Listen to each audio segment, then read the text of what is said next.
Një postim i deputetit të Lidhjes Demokratike të Kosovës, Abdullah Hoti, ka shkaktuar një valë reagimesh në partinë që drejtohet nga Lumir Abdigjiku, pasi ish kryeministri i Kosovës kërkoi një leadership të ri në LDK. Hoti ka përmendur favorizime, dyshime për manipulime me votat në diasporë, rezultate dobët, fushat të personalizuar dhe kritikat e tjera. Në këtë formë duke insistuar në ndryshim të leadershipit në Lidhjen Demokratike të Kosovës, për t'i dhënë qytetarëve një parti të re, të freskët dhe me objektiv fitore në zgjedhje. Megjithatë, ky postim i Hotit nuk u prit mirë në një pjesë e udhëheqësisë së LDK-s. I fundit që reagoi ishte edhe vetë kryetari i partisë Lumir Abdigjiku, i cili postoi një fotografi në rrjetet sociale ku shihet me familjen e tij gjatë fushatës. Megjithatë, reagimet para Abdigjikut ishin të shumta. Nën kryetari e LDK-s, Doarsa Kica Xhelili, e cila ishte edhe një ndër më të votuarat në këtë zgjedhje në radhë të partisë, i quajti këto kërkesa qesharake dhe të pakuptimta.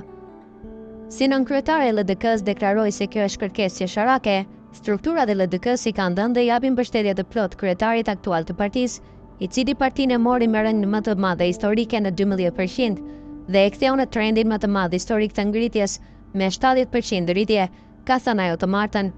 Ndërkohë, postimi i Abdullah Hotit u pëlqye edhe nga Arben Gashi, Rezar Takrasniqi dhe Agim Veliu, edhe një tjetër në kryetar, Kazmen Muhaxheri, i doli kategorikisht kundër Abdullah Hotit. Logjika sipas tij është përmbysje, shkarkimi jashtë i udhës kur ka rënje e jo ngritje të partisë. Ku e kanë pak të logjik, ngreu retorikisht Peden Muhaxheri, është dash me punu më shumë për me dalë rezultati më i mirë, qysh kur rritet 70% me kërku me u shkarku. Kërkohet me u shkarku dikush kur e zvëglon partinë, jo kur e rrit, ka thënë mëtej kryetari i PES. Nën kryetari tjetër kundër Abdullah Hotit dhe në favor të Abdigjikut ishte Lutfi Aziri. LDK nuk i takon funksionarëve por antarësisë. Në një ditë si kjo duhet të ritheksuar se LDK nuk i takon funksionarëve, por antarësisë së saj. Antarësia e saj ka vendosur më 19 nëntor 2023 për një mandat të ri të leadershipit, shkruan Lutfi Aziri. Brenda reshtash, Lutfi Aziri pati edhe thumba jo referencial, por të përbrendshëm partijak. Betejat e humbura të atyre që sillen sikur LDK-s i ka ramorti, shpreh ai. Ndërkohë Agim Veliu, i diferencuar nga leadershipi partijak dhe i lënë edhe jashtë listës zgjedhore, jehoi në favor të Abdullah Hotit. Të jesh i pafuqishëm ta ndryshosh gjendjen në shtëpinë politike, ku krye familjari të ka ofruar formalisht afër vetes, nuk është edhe shumë tragjike. Është për keqardhje të detyrojnë apo të vetë detyrohesh për t'ia mbajtur isën shefit dhe të dalësh publikisht e ta mbrosh liderin, i cili po dërgon në theqafje një familje të madhe politike që për 35 vite ishte shembull i demokracisë dhe meritokracisë, shkruan ai. Së fundmi reagoi edhe Florian Dushi. Nuk është mirë që si informata për publikun të servohen saimet atyre që sillen korridoreve të LDK-s, shkroi mes të tjeras Dushi.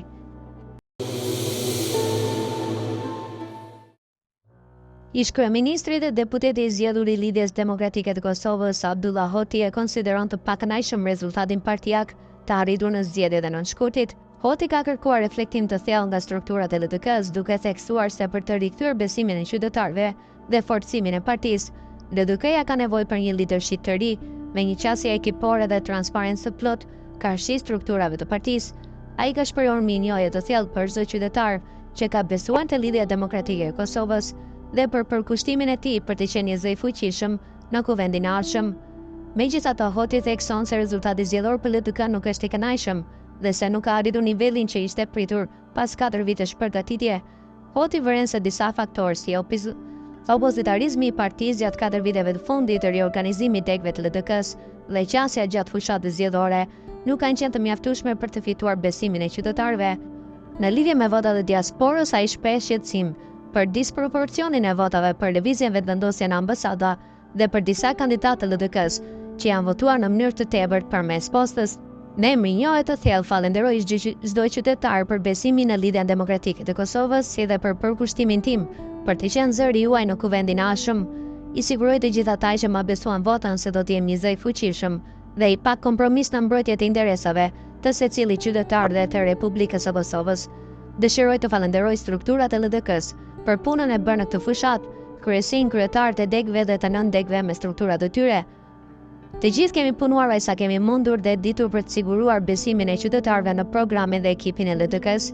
Por rezultati për LDK nuk është i kënaqshëm, nuk është as i përafërt me atë që kemi shpresuar pas 4 vitesh përgatitje, duke qartë se opozitarizmi që kemi bërë në 4 vitet e fundit, reorganizimi i shumë degëve të LDK-s pas zgjedhjeve të vitit 2021, zgjedhjet e brendshme në parti të vitit 2023, si dhe programi, ekipi dhe qasja që kemi ofruar gjatë 30 ditëve të fushatës zgjedhore dhe disa muajve para fushatës nuk mjaftuan për të bindur qytetarët. Prandaj, duke ju falendëruar secilit, kërkojmë nga ju mirëkuptim që nuk kemi arritur të organizohemi sa dhe si duhet për të marrë një besim shumë të madh qytetar, siç besoj se mund të sigurohet me një tjetër organizim të LDK-s. Përveç rezultatit të dobët në zgjedhje, një shqetësim tjetër është paraqitur me votat e diasporës. Në votimin e ambasada e një parti politike është votuar në mënyrë të tepërt dhe jo proporcionale krahasuar me votimin në Kosovë. Në votimin e post, disa kandidatë nga LDK janë votuar po ashtu, jo proporcionalisht krahasuar me votimin në Kosovë. Të dy këto dukuri kur analizohet komuna për komuna, duke qartë se nuk janë as pak të natyrshme. Ky fenomen ka krijuar pasiguri në gjithë procesin zgjedhor, përteksa në rastin e LDK-s është lënduar kohezioni i brendshëm i strukturave të partisë dhe është cënuar besimi i votuesit tradicional të LDK-s dhe integriteti që ka pasur shtëpia jonë politike për 35 vite. Prandaj, për interes të vendit dhe të LDK-s është domosdoshme të reflektojmë karshi këtij rezultati zgjedhor dhe këtyre zhvillimeve, si politikisht ashtu edhe ligjërisht. Në 4 vitet e fundit, lidershipi i partisë është angazhuar në ristrukturimin e partisë dhe degëve në gjithë Kosovën, por jo në pak raste kjo është bërë në mënyrë selektive, jo statutore dhe pa konsideratën e nevojshme ndaj disa specifikave të brendshme të LDK-s.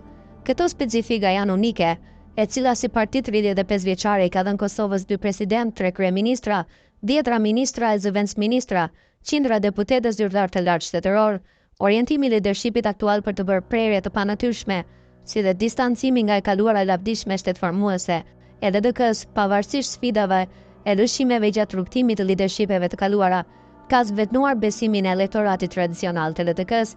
Në vend të ndërtimit mbi ato arritje të LDK-s, lidershipi aktual ka krijuar distancë ndaj njerëzve dhe arritjeve të Kosovës gjatë qeverive të udhëhequra nga LDK-ja. Personalizimi i fushatës zgjedhore, përbërja listës, renditja e kandidatëve, paraqitja dhe favorizimi medial i një liste të ngushtë të kandidatëve të LDK-s, si dhe çështje të tjera para dhe gjatë fushatës, kanë dëmtuar kohezionin e brendshëm partijak. Në gjithë përpjekjet e të gjithë neve për t'i tejkaluar ato pakënaqësi, votimet disproporcionale në diasporë e kanë rënduar dhe cënuar më tutje atmosferën kolegiale dhe bashkëpunuese brenda LDK-s. Prandaj, për të kthyer besimin e antarësisë dhe elektoratit të gjerë, LDK-ja ka nevojë për lidership të ri, nuk ka rrugë tjetër për rikthimin e besimit në LDK.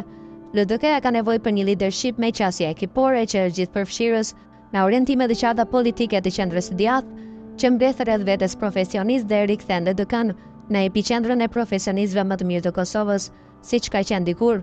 LDK-ja ka nevojë për një lidership që punon me transparencë të plotë, karshi strukturave partijake në të gjitha nivelet, që e kthen partinë në funksionimin statutar, që merr vendime kolegjiale në bazë të statutit të LDK-s, që është kushtetuta e partisë, dhe në konsultim të gjerë me struktura qendrore dhe lokale të partisë.